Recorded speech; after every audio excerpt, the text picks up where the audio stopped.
Do you want to talk at all about any of that? No. Okay.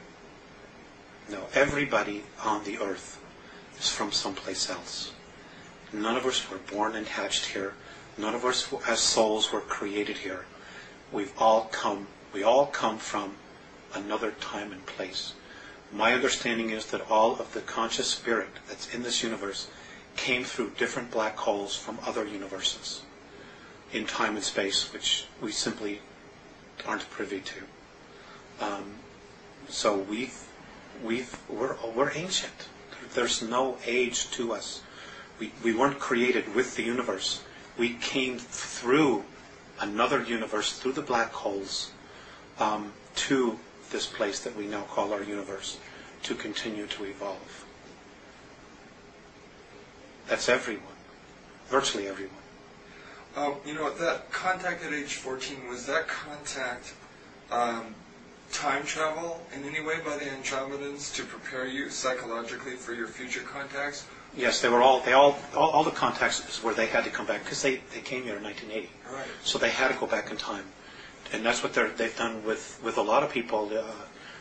Even the Pleiadians, to some degree, I understand, have done that, where they go back and they start preparing people early for responsibilities they will have in the future, as opposed to hitting them all at once and saying, here you go, just dumping it on your lap, and you're saying, oh my God, what is this? My whole reality.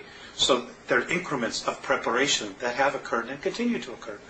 And this is occurring with humanity on a whole, in similar fashion, where information is being disseminated in little bits and pieces of ground roots. People are starting to come together and really sensing change, and they're slowly but surely being brought to a level that when the real truth hits them, they'll be able to experience it, handle it, and assimilate it for our good, Now, in 1985, your contacts with Visayas and Morni began to become more frequent. Please describe the nature of your contacts and the content of your discussions and the ways in which you communicate with them. We don't have enough time for that. Okay. But, we have put together a series 1 and Series 2, of this information. In 1985, it really started to, the information, they were physical. It evolved around the Greys, the Earth agenda, our spirituality, religions, Earth governments, Earth history, our genetic creations, the 22 different races that have actually colonized the Earth at one time or another, and who we have within us genetic racial memories of, within our DNA.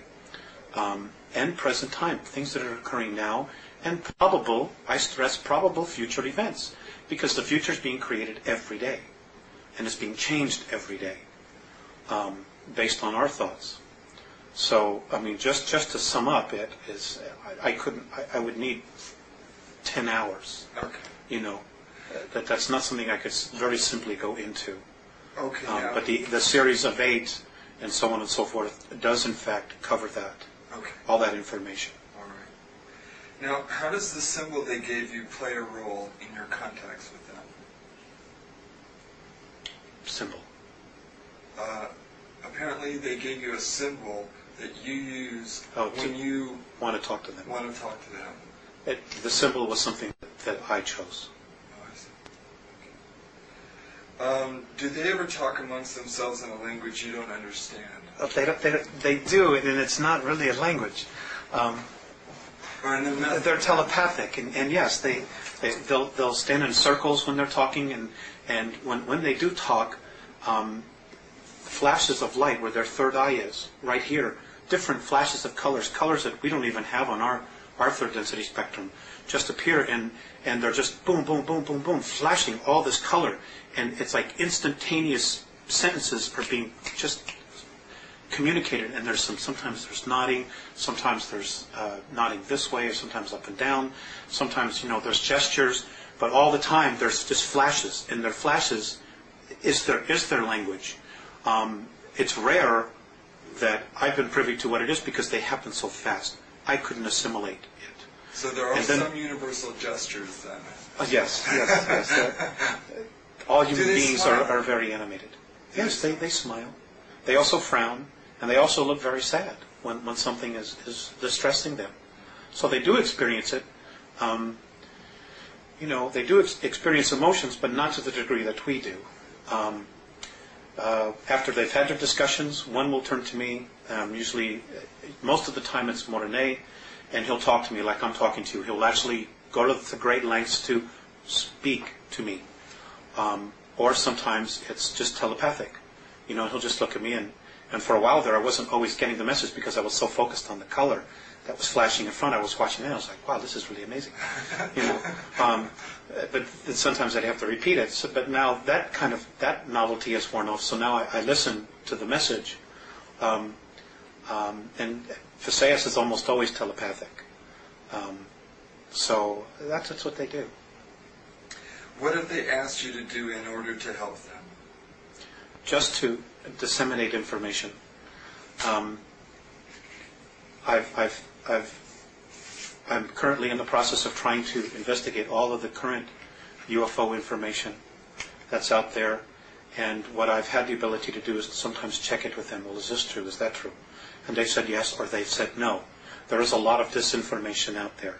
So what I've been trying to do is just to assimilate what is real and give it from their perspective of how it affects us. We have a real mess on our hands. Okay, let's talk about some of that. According to your Andromedan sources, there are 3 groups of extraterrestrials who are involved in very distressing agendas here on Earth. One is the renegade grayskin Zeta Reticulans. Another is the Giza intelligence, formerly of the Pleiades. And a third is the Reptilians from Alpha Draconis. Is there another? Yes.